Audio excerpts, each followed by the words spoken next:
Hello, I'd like to welcome today Jennifer Ives to the show. She is the CEO and co-founder of Watering Hole.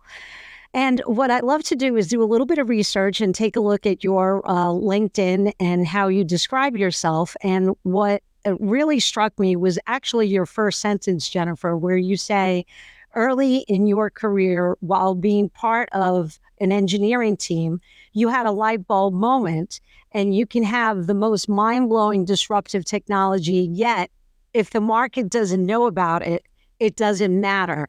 And I think it's so applicable to what we want to talk about today. So welcome, welcome, welcome to our podcast. Oh my gosh, thank you so much. I'm honored to be with you. I've been a fan of yours for many years now, and it's wonderful to be included in the conversation today. Thank you. So, Jennifer, why don't we just start? I think a great place for us to kind of start our conversation is surrounding the world of AI. Everybody's acting as if AI is this shiny new phenomenon. It's like, oh my God, where has it been?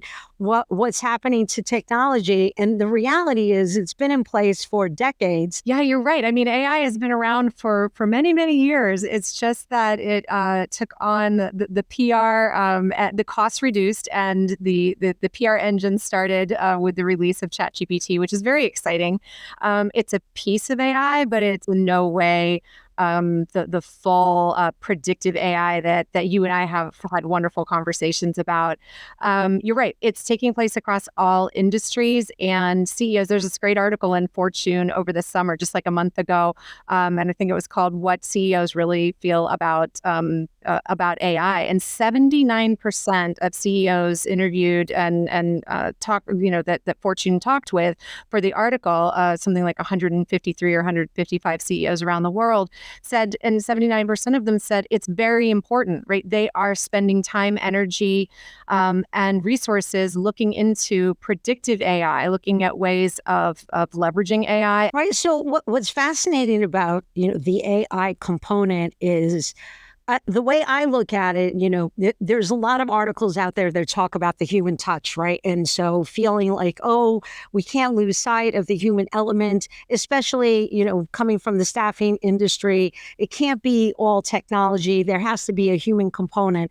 But the reality is I view it as a tool that's going to enhance and make you more productive. Yeah, you're right. AI is a tool in your toolbox, and the return on investment needs to be there. So when you have a use case, you can see kind of how much does it move the needle for you, internal to your company, external for your clients. And if the return on investment is there, then AI is the right choice for you. Watering Hole AI is a predictive AI company that my co-founder Julie Holdren and I co-founded a number of months ago, and it really comes out of research and development over the last 2 years.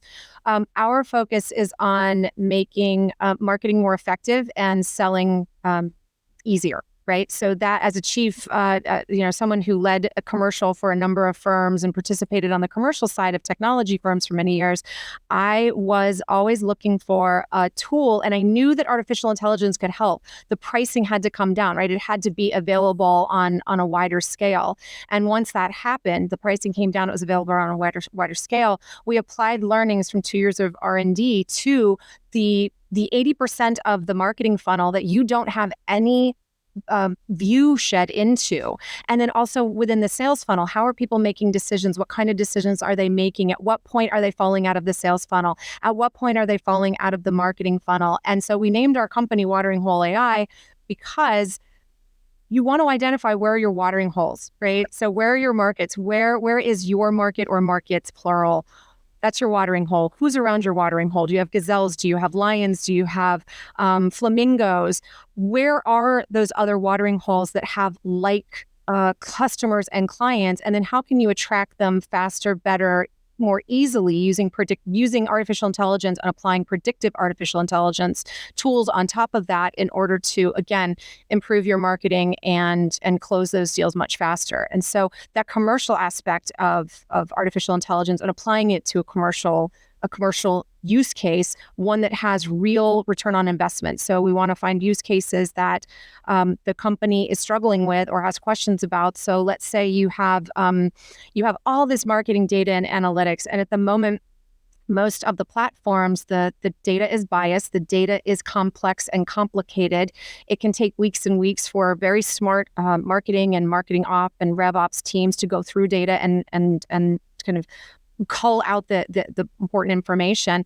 Once you apply artificial intelligence to that, right? Once you apply some algorithms to that, you can start pulling data at a very rapid speed. You can reduce customer acquisition cost by 80%. Now, those are numbers that if someone had told me that a year ago, I would have said, what are you talking about? If I increase or decrease my customer acquisition cost by 6%, by 7%, I'm getting a raise and I'm probably getting a promotion. That's the power of artificial intelligence today, taking in data, helping you understand, supercharging, as you mentioned, this is human assisted. It's supercharging your marketing teams. It's supercharging your sales teams, your BDR teams, your CROs, responsibilities, and your CMOs responsibilities for the CEO, for the board, and for most importantly for your customers. But that's thank you for asking. That's and some use cases. So I mentioned trying to better identify where in the marketing funnel people are turning off or turning on, and then being able to put in some predictions around that so that you can find those high value customers much faster and bring them through your sales funnel much faster as well. Another use case, I mean, there are many of them, but another use case is once they're in the sales funnel, once the sales team is working with them, many times you'll see if you've got data around that sales information, you'll see a trend where people are falling off. Maybe it's at the 50% mark, maybe it's at the 75% mark.